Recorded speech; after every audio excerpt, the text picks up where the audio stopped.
Olá, pessoalzinho do YouTube que está acompanhando pelo canal Educação e Psicopedagogia. Eu sou a Aline, sou mestre e doutoranda em Educação Currículo pela PUC de São Paulo, pedagoga, psicopedagoga, especialista também em docência no ensino superior.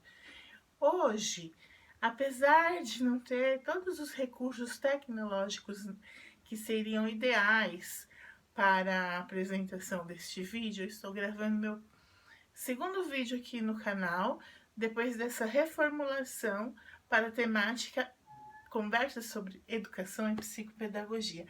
E a primeira temática é um tema bem atual, resiliência e educação em tempos de pandemia. Mas o que é isso? Eu não sei se dá para ver a tela, então eu vou tentar chegar aqui o computador um pouquinho só mais pertinho, para vocês poderem ver. Resiliência e educação em tempos de pandemia. Esse é o tema da formação de hoje.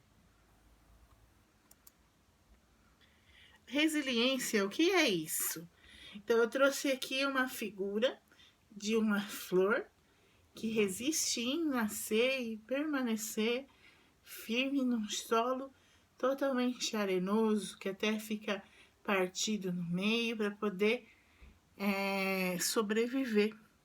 E realmente é bem essa ideia de resiliência, sobreviver apesar de todas as adversidades, de todas as situações que não são favoráveis para garantir isso. De onde veio esse termo? Resiliência. Eu acredito que para vocês está saindo espelhado, né? Então eu vou pedir para vocês ficarem só com a figura da mola. Só com a figura da mola. E a gente vai conversando sobre. Deixa eu ver se daqui de longe dá para ver. Não dá por causa da claridade. Então eu vou deixar só a figura da mola para vocês, para a gente conversar aqui. Esse termo resiliência é um termo que veio da física, que fala sobre a mutação dos materiais, né? Aí eu coloco a mola, por quê? Porque muitos materiais, mesmo submetidos a situações muito adversas, como altas temperaturas, eles conseguem voltar à sua forma original. Então foi daí que surgiu o termo resiliência. Foi um termo que veio da física para falar justamente sobre essa propriedade que alguns materiais, alguns componentes têm, de mesmo submetidos a adversidades, a altas temperaturas, por exemplo, eles conseguem se reconfigurar e voltar ao seu estado, à sua forma original. Esse termo resiliência, ele vem depois para a psicologia. E aqui eu vou seguindo os meus slides, mas como não dá para vocês enxergarem por causa da claridade muito intensa aqui, né? Então eu vou falando com vocês olhando aqui. Se tiver alguma figura, eu encosto um pouco mais no vídeo para vocês poderem também perceber a ideia que eu quis trazer com as figuras, ok? Então a resiliência é a capacidade, segundo o Wikipédia, no termo da psicologia, do indivíduo de lidar com problemas, adaptar-se a mudanças, superar obstáculos ou resistir à pressão de situações adversas. Choque, estresse, algum tipo de evento traumático, entre outros, sem entrar no surto psicológico, emocional ou físico, por encontrar soluções estratégicas para enfrentar e superar as adversidades. Na verdade, essa questão de resiliência, se nós formos traduzir isso para termos comuns, que todas as pessoas conseguem entender, tem até uma música muito famosa, popular brasileira, que diz assim: levanta, sacode a poeira e dá a volta por cima. Então, resiliência, na verdade, é esse dar a volta por cima, mesmo diante de vulnerabilidades, de estresse, de fragilidades, de situações adversas. Na história, nós temos vários exemplos de pessoas que foram resilientes. Então, eu vou citar o Lars Grael, que mesmo tendo a sua perna totalmente arrancada por um navio, passou por um acidente no mar e ele continua velejando, ele continua sendo um atleta.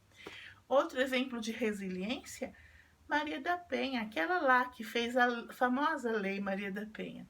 Maria da Penha, que muitas vezes escapou do seu marido violento, se tornou referência para outras tantas mulheres, porque ela conseguiu se tornar resiliente a tal ponto que criou legislação referente a uma situação de vulnerabilidade que não era só dela, mas de muitas mulheres. Outro exemplo, Cora Coralina. Cora Coralina, que escreve, inclusive, algo muito famoso quando a gente pensa em superação e superação de fragilidades, que cabe a ela a decisão de escolher se ela vai, se ela fica, cabe a ela e cabe a nós essa decisão de livre escolha. Então, dentro da psicologia existe uma linha chamada logoterapia, do criador Viktor Frankl, que passou pelo campo de concentração e viu aí a possibilidade de que, tendo um porquê viver, as pessoas conseguiam exatamente ressignificar o sentido de suas vidas. E como é isso, essa ressignificação? É ser resiliente, porque só quem tem a capacidade de ser resiliente, ou seja, de dar a volta por cima diante das adversidades, consegue ressignificar o seu existir e não se tornar uma pessoa amargurada, chorona ou melancólica. O que diz aqui nessa definição da Wikipédia, não entrar em surto psicológico. Então, essas pessoas não são pessoas deprimidas, não são pessoas ansiosas, não são pessoas que entram em surto, porque elas tiveram a capacidade de ressignificar o sentido das suas vidas, mesmo diante de situações frágeis e vulneráveis, de alto estresse. Então, para a gente pensar em resiliência, precisa pensar nessa relação vulnerabilidade, adversidade e estresse. Então, muitas pessoas estão submetidas a essa situação, porque o estresse acontece de várias formas. E uma das formas desse estresse entrar no nosso organismo, além do aumento do corticoide e de outros hormônios que não são favoráveis às boas emoções, que surgem com as ansiedades da vida, as incertezas cotidianas, é justamente o fato de nós não sabermos o que será da nossa vida amanhã. Portanto, nós vivemos um período assim, que não é meu, não é seu, mas é de todo o mundo, ou seja, uma incerteza se a pessoa amanhã vai estar viva ou não, se amanhã ela terá emprego ou não, se amanhã ela terá uma moradia ou não. E aí eu faço uma associação disso com Maslow, que é um outro teórico, e que ele fala sobre uma pirâmide das necessidades fundamentais do ser humano. Na base dessa pirâmide, como necessidades primárias, estão a necessidade de alimentação, a moradia, a segurança, todas as necessidades primárias fisiológicas do ser humano, lá na base da pirâmide. Então, as necessidades fisiológicas, mas também essa pirâmide vai subindo e se estreitando no topo. Dentre essas necessidades da base estão a segurança, a necessidade que as pessoas têm de terem certezas, mesmo que elas não sejam absolutas.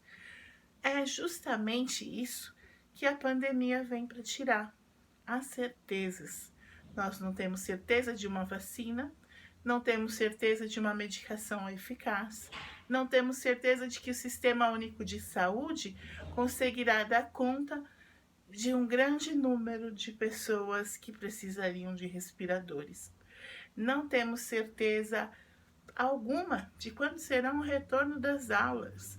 Não temos certeza sobre as condições para que as aulas e mais a vida volte ao normal. O que seria o novo normal? Será que existe normalidade? Será que nós podemos normalizar a vida? Normal em relação a quê? A quem?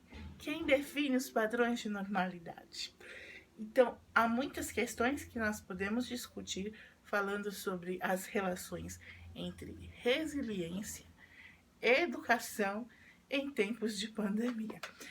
Mas eu não quero deixar este vídeo muito longo, e aí aqui eu proponho a continuidade dessa temática, se vocês quiserem e me permitirem continuar num próximo vídeo. Então eu vou voltar aqui para a resiliência dentro da área da educação, tá bom? Então, nós já vimos o conceito de resiliência que vem da física, que passa para a psicologia e que, por causa da psicologia e das teorias sobre aprendizagem, é que vem para a educação. Por quê? Porque o ser humano é complexo e a educação também, como a sociedade, passou por algumas mudanças. Então, eu vou pegar aqui de novo e vou colocar para vocês apenas a imagem, tá? Esse vídeo está gravado com exercícios de resiliência também de quem grava. Olha só. Então, eu vou deixar as imagens mais próximas para vocês novamente. Quais foram essas mudanças? Então, a educação, ela passa dessa figurinha aqui, onde mostramos a pedagogia tradicional, centrada no professor, transmissor do conhecimento, para a escola atual, onde os aluninhos têm voz e vez e levantam as mãos também. O professor, ele não é o único detentor do saber. Então, essas relações mudam de alunos que apenas tinham que escutar. Aqui há alunos que dialogam, que compartilham e que interagem de um conhecimento que é construído com a ajuda de um professor que é mediador, mas também transmitido e construído nas relações sociais. Então, a gente percebe ao longo da história que a educação começa a ter mudanças de paradigmas muito importantes, que passam de uma pedagogia tradicional, de uma cultura de que a escola não era para todos, e que, passando a ser uma escola pública, a escola tem a função de transmitir conhecimentos.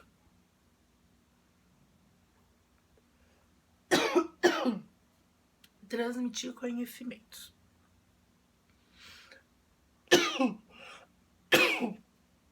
Desculpem a tosse, porque acabei falando muito, mas eu não vou editar este vídeo, então ele vai ficar assim mesmo, tá? Porque no cotidiano da nossa vida, os incidentes acontecem e a escola sempre está em condições de se reinventar. É a palavra da moda atual. Reinventar.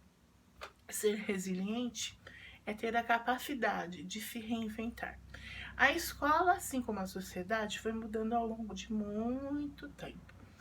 E de uma pedagogia tradicional, de um currículo tradicional, onde a escola não era aberta para todos, ela se torna uma escola de interações, onde as relações sociais são formas de aprendizagem. Vem dentro disso uma corrente que nós chamamos socio-interacionismo. Muitas coisas aconteceram dentro da história da educação, então eu vou resumir um pouco. E para o século XXI, surgiu um documento chamado Educação para o século XXI, e dentro dele, criado pela Unesco, Delors, que é o organizador deste documento, eles citam 4 pilares da educação. Então, aquela educação tradicional, bancária, como fala o Paulo Freire, um aluninho atrás do outro, enfileirado, vendo a nuca do colega da frente, mudou. Porque o aluno não vai mais para a escola, até a palavra aluno, né? Aluno é sem luz.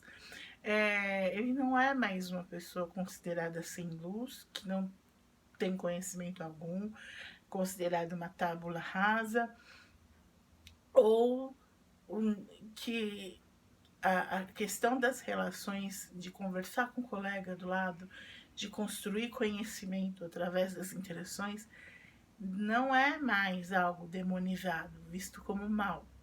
Mas a partir de pesquisas, de estudos de muitos autores, é perceptível, inclusive a mudança de currículo, da forma de se pensar o currículo e a educação, é perceptível que as interações contribuem para o aprendizado, que cada criança tem formas diferentes de aprender.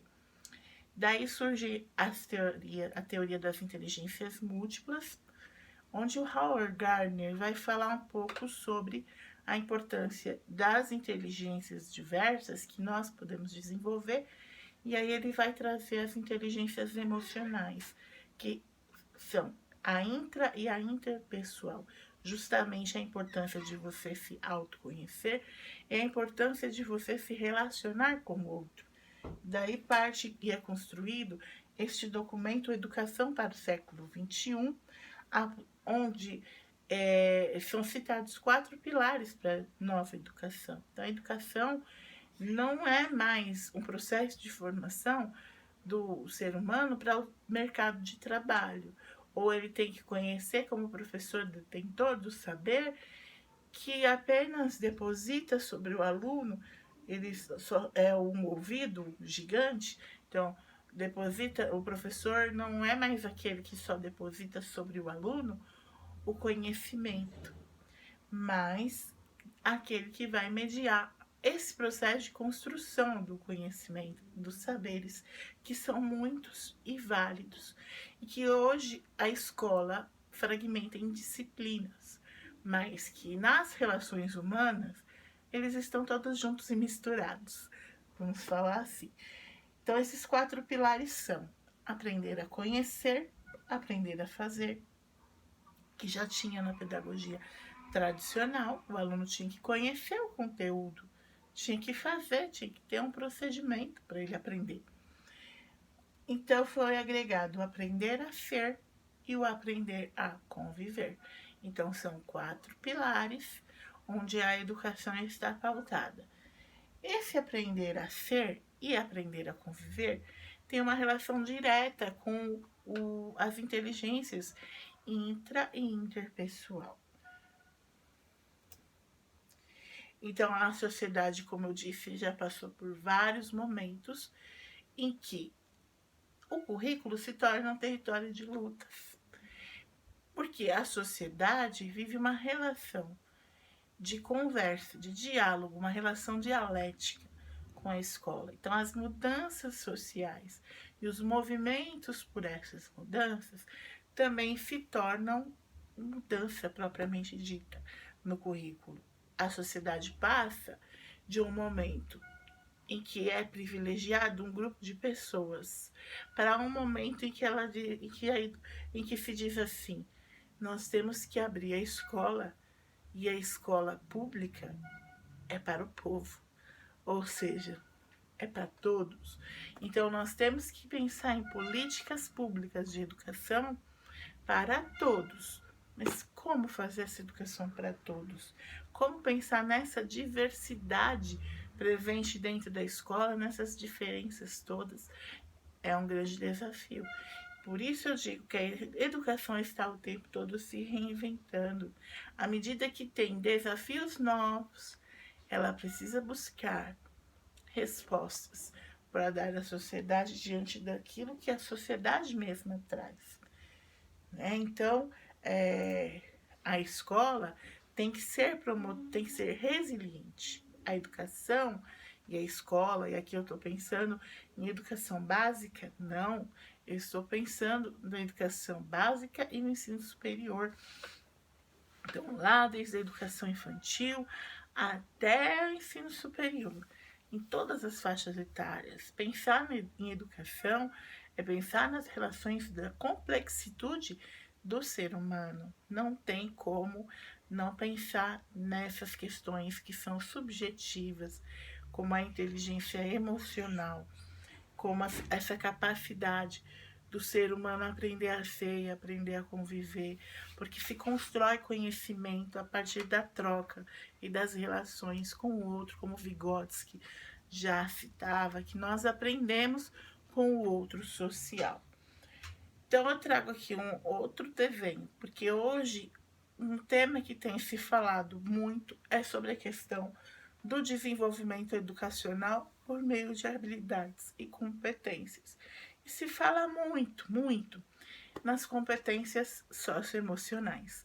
E é sobre uma delas, que ainda não era classificada assim quando esse termo se originou lá na física, veio para a psicologia e hoje também está na educação, que nós queremos ressaltar nessa relação com a educação. Então eu vou pegar aqui novamente a tela para vocês poderem ver.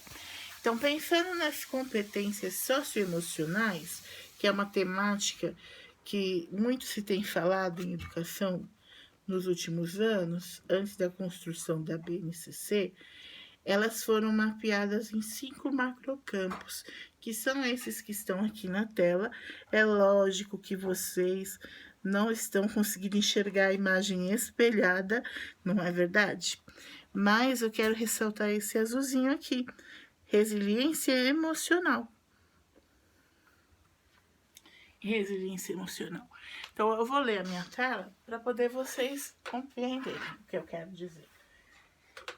Nós temos alguns macrocampos de competências socioemocionais que são necessárias e que a escola também tem que promover, ensinar, trabalhar isso de uma forma que não seja propriamente o conteúdo disciplinar, mas que faz parte de tudo que é ensinado de uma forma interdisciplinar ou transdisciplinar. Quer dizer, de uma forma, falando numa linguagem um pouco mais simples, que essas habilidades e essas competências socioemocionais têm que ser ensinadas para as crianças e os adolescentes, os alunos dentro da escola, dentro daquilo que é o cotidiano escolar. Então, dentro da aula de matemática, dá para ensinar resiliência, dentro da aula de língua portuguesa, no convívio escolar, de uma forma geral, sim. A escola tem que ser promotora de resiliência, porque primeiro ela é um lugar de desenvolver a resiliência e ao mesmo tempo de promover não só para os alunos essa superação das vulnerabilidades, essa superação ao estresse, mas porque a instituição escola já faz esse processo de ser resiliente, de se reinventar, que é a palavra que está em alta ultimamente. Então, a competência socioemocional, resiliência emocional, ela trabalha o quê? Tolerância ao estresse, autoconfiança, tolerância à frustração. Eu apenas li essas 3 características que estão aqui nos meus slides. E esse slide, inclusive essa figura, foi retirada do site do Instituto Ayrton Senna. Porém, há muitos outros que falam sobre as habilidades e competências socioemocionais. Muito antes de ter esse nome, a resiliência já estava passeando por meio da educação, com um autor muito famoso chamado Tavares, que tem um livro publicado pela editora Cortez, chamado Resiliência e Educação. Mas por que é importante essa questão? Eu vou voltar um pouco no meu slide anterior. Por que hoje em dia as pessoas e até as empresas querem pessoas que tenham essas habilidades emocionais? Porque elas vão ter mais facilidade de participar e de superar os momentos difíceis da vida, as adversidades. Precisa-se de tolerância ao estresse. Mas muitas vezes as nossas crianças de hoje não desenvolveram nem a capacidade de resistência à frustração, que é uma das capacidades que se coloca aqui no processo de resiliência emocional. É a tolerância à frustração. Então, a criança tem que ter autoconfiança, confiança em si mesmo. Tem que ter a capacidade de passar por frustração. Como nos jogos a gente aprende que tem momento que você perde, tem momento que você ganha. Nem sempre a gente vai ter o controle sobre as situações da vida humana. Por isso que nesse momento de pandemia, em que as pessoas perderam as certezas de tudo, nós não temos certeza do que vai acontecer amanhã. Não sabemos se vai ter vacina, quando essa vacina virá, se haverá medicação que combata este vírus, o coronavírus, se haverão respiradores suficientes, se haverão máscaras de proteção para todos. Vocês viram que no começo da pandemia foi um desespero geral da população, justamente por essas incertezas. Tinha pessoa que estocava álcool gel em suas residências, as crianças deixaram de ir às escolas e a escola precisou se reinventar em ensino remoto. E mesmo assim, quando nós pensamos na questão do acesso, não são todos os alunos das redes que têm acesso à internet, a computadores. Mesmo que nós vivamos numa era digital, ainda estamos muito aquém de alcançarmos aquilo que será ideal para todas as populações. Há pessoas que moram em lugares ribeirinhos, como já vimos professores atravessando de balsa, atravessando de barquinho para poder chegar em locais de dificílimo acesso.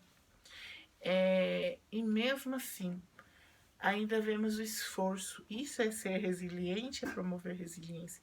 Vemos o esforço de tantos professores que chegam a esses alunos longínquos para que eles possam aprender não só os conteúdos. E nesse momento, o que é mais importante que aprender conteúdos é a vida, porém não devemos esquecer que essas defasagens curriculares, no sentido de conteúdos, elas estarão aí para o ano que vem ou para anos futuros, para que a escola dê conta e resolva, porém, nós esquecemos de tantas outras aprendizagens importantes que a pandemia está proporcionando. Não à toa estou falando aqui sobre a questão da resiliência. Por quê? Porque nós estamos aprendendo a passar por essa situação toda de estresse e de frustrações, incertezas, com autoconfiança e com esperança de dias melhores. Sim, os pesquisadores continuam procurando uma vacina, sim, incansavelmente. Os pesquisadores continuam buscando respostas em muitas áreas, em muitos aspectos. E muitas pessoas estão se reinventando. Pessoas que, por exemplo, perderam empregos e que fazem artesanato, estão fazendo bolo para vender. Então, assim, as pessoas estão se reinventando porque a sobrevivência é aquilo que nos move, aquilo é uma pulsão de vida dentro de cada ser humano. Então, voltando ao Viktor Frankl, que eu falei lá no começo, ele descobriu, olhando as pessoas na Segunda Guerra Mundial, que passavam aquele estresse violento de todos os dias não saber se no dia seguinte eles estariam vivos e sobreviveriam, e se aquela guerra e o campo de concentração algum dia fosse, será que isso vai acabar? Eles não tinham essa certeza. Mas o Viktor Frankl começou a perceber que quem tinha um porquê viver lá fora, depois do campo de concentração, que tinha um motivo para poder sobreviver, esse sobrevivia resistia e desenvolvia uma habilidade de resiliência, de sobrevivência, de resistir às adversidades para se reinventar, para se refazer como a fênix que renasce das cinzas. Então, ele começou a observar que algumas pessoas já numa situação muito vulnerável e precária dentro do campo de concentração não se suicidavam, não se desesperavam, mas diziam: olha, eu quando sair daqui do campo de concentração vou publicar meu livro. Quando eu sair do campo de concentração vou ver meu parente que eu não estou mais encontrando, vou encontrar ele lá. Quando eu sair do campo de concentração eu vou fazer. Então, é uma dica que eu dou para vocês que nesse momento de pandemia, diante de tanta perda, tanto luto, tanta situação adversa, e que não sabe o que fazer diante desse ensino remoto e de tanta quarentena que teve que parar tudo, que o instinto de sobrevivência ele tem que ser um pouquinho mais forte. E que se a gente tem um porquê, um para que viver, a gente consegue desenvolver sim, porque a resiliência pode ser aprendida e é conteúdo escolar também, é matéria de escola, é atividade de promoção dentro da escola, é educação emocional, é educação para habilidade e competência socioemocional. Por que socioemocional?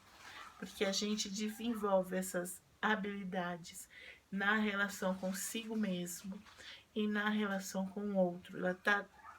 Essas habilidades estão completamente ligadas às inteligências que o Gardner coloca como inteligência intrapessoal e interpessoal, que o Daniel Goleman vai falar depois, que é quociente emocional, que faz parte de uma inteligência emocional, que é uma capacidade que todo ser humano tem. Porque o nosso cérebro também ele é plástico. Então, a gente tem, assim como o cérebro, ele ajuda o ser humano a se reconstruir, nós, emocionalmente, podemos dizer para nossa mente alguns comandos, sugestionar para nós mesmos: olha, hoje não tá bom, não temos certeza do que será amanhã, mas temos que ter esperança que um dia nós vamos encontrar a vacina para o Covid-19, um dia nós retornaremos à nossa vida. Se vai ser como antes, não sabemos. A resiliência não é a capacidade de, mesmo submetidos a uma adversidade muito grande, retomarmos ao estado original. Mas qual é esse estado original que nós vamos retomar depois da pandemia? Então, é um questionamento que eu deixo para vocês. É uma importante competência pessoal e também coletiva, como eu disse para vocês, essa capacidade de resiliência. Por isso que nós, educadores, educandos, estamos todos nos reinventando, porque este processo resiliente é um processo de aprender contínuo, de ressignificar a vida continuamente, conforme ela vai sendo vivida, vai mudando. Isso já é parte do processo de educação, em que o professor planeja, replaneja a sua aula, vê, reflete sobre a sua prática, vai lá e aplica aquilo que tinha pensado, mas aí avalia e replaneja. Por quê? Porque nós estamos em constante mudança e em constante processo de avaliação e ressignificação da nossa existência humana e também dos processos educacionais. Então, eu trago de novo essa figura aqui para vocês e eu faço aqui uma colocação, né? Lógico, tá espelhado, mas aqui eu trago quem? O coronavírus, o Covid-19. que é a atual situação de estresse, né? Situação causadora de adversidade e estresse. É a pandemia do Covid-19. Esse é o nosso desafio de hoje.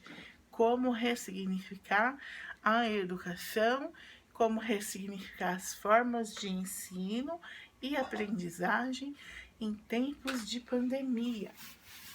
Não entrando na área da psicologia, do estresse, do desespero, das ansiedades, porque aumentou o número de pessoas procurando por terapias, psicólogos, para poder passar por tudo isso, né? Mas aqui fica o desafio que nós temos agora para a área da educação, para se ressignificar o sentido, para se repensar, porque nós temos que atingir todos, o maior número possível de educandos. Como?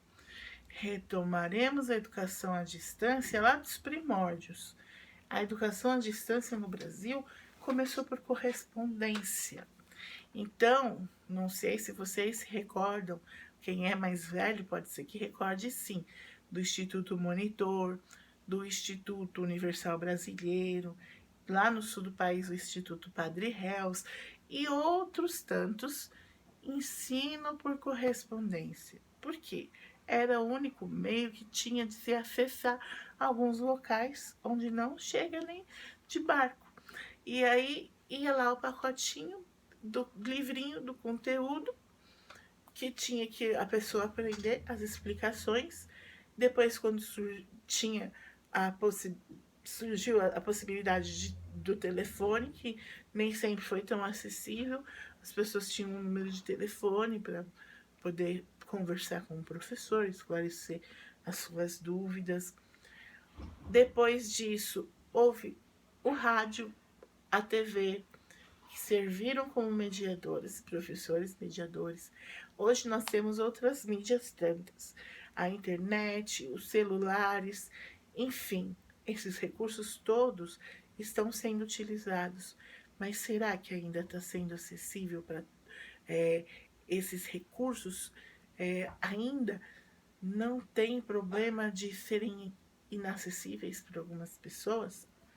Então fica aí o desafio, porque a educação o tempo todo tenta se reinventar. Os sistemas de ensino, mas ressalto que a resiliência, a capacidade de resiliência é justamente a capacidade de tentar ressignificar o existir e de sobreviver. Então, a necessidade primária é a sobrevivência. E a sobrevivência da educação remota? Como vai se dar, né? Isso nós só vamos saber nas nossas práticas cotidianas. Mas é tentando, não é esperando de braços cruzados. É no fazer que nós vamos descobrindo como que isso vai acontecendo. Por isso eu trouxe para vocês agora, termino e quero finalizar essa videoaula, videopalestra. Na verdade é um bate-papo que eu tô tendo com quem tá aí me assistindo do outro lado da telinha, do YouTube. E eu quero trazer para vocês esse texto pequeno do Paulo Freire, mas de uma grandiosidade imensa. Se eu posicionar a câmera da tela de novo aqui para vocês, eu vou deixar espelhado. O que é esse deixar espelhado? Vai estar ao contrário, né? Então, como as crianças pequenas às vezes escrevem quando estão em processo de alfabetização, como os disléxicos escrevem também, algumas vezes. Mas mesmo assim, eu vou chegar mais perto da telinha para vocês e eu vou deixar este texto aqui na descrição do vídeo, tá bom? É a mensagem que eu quero deixar para finalizar. Eu vou ler para vocês, tá? É preciso ter esperança, mas ter esperança do verbo esperar. É melhor eu sentar aqui, porque nem eu tô conseguindo ler invertido, tá bom? Mas Eu trouxe isso aqui para vocês, do Paulo Freire. É melhor eu ler do que eu posicionar para vocês na tela. Então, vamos lá. É preciso ter esperança. Mas ter esperança do verbo esperar. E esperança do verbo esperar não é esperança, é espera. Esperançar é se levantar. Esperançar é ir atrás. Esperançar é construir. Esperançar é não desistir. Esperançar é juntar-se com os outros para fazer de outro modo. Quem escreveu isso foi o nosso querido patrono da educação brasileira, Paulo Freire. E eu acredito que esse verbo esperançar que ele usa aqui é muito ser resiliente, é muito parecido com o ser resiliente, é muito do ser resiliente. Esperançar é se levantar, não é ficar parado esperando. Esperançar é ir atrás. Poxa, mas surgiu o problema, a pandemia, e aí a gente não vai poder abrir as escolas, vamos ter que fazer ensino remoto. Como? Vamos atrás. Esperançar é construir. Muitos educadores juntos estão construindo uma nova forma de alcançar as pessoas dentro da educação remota desses tempos de crise, de pandemia. Esperançar não é desistir. Porque quem desiste morre. Quem não desiste sobrevive. E é uma característica de quem é resiliente, é buscar a sobrevivência. Por isso não é desistir. Esperançar é juntar-se com os outros para fazer de outro modo. Porque uma andorinha só não faz verão. Então vamos juntar-nos com os outros, todos os educadores, educandos, pais, sociedade, para a gente tentar fazer de um outro modo. Porque desse não está dando certo. Poxa, fechou a escola, não vai dar certo. Não vai dar para juntar criança aqui, não vai dar para ter aglomeração. Não tem como, a vida é mais importante. Então, de que outro modo nós podemos fazer educação? Fica aí o convite para vocês pensarem. Aliás, para a gente pensar junto. Então, esperancemos. Esperancemos, sejamos resilientes e promotores de resiliência em tempos de pandemia e pós-pandemia, tá bom? Fica a minha mensagem. Agradeço muito a companhia de vocês. Muito obrigada.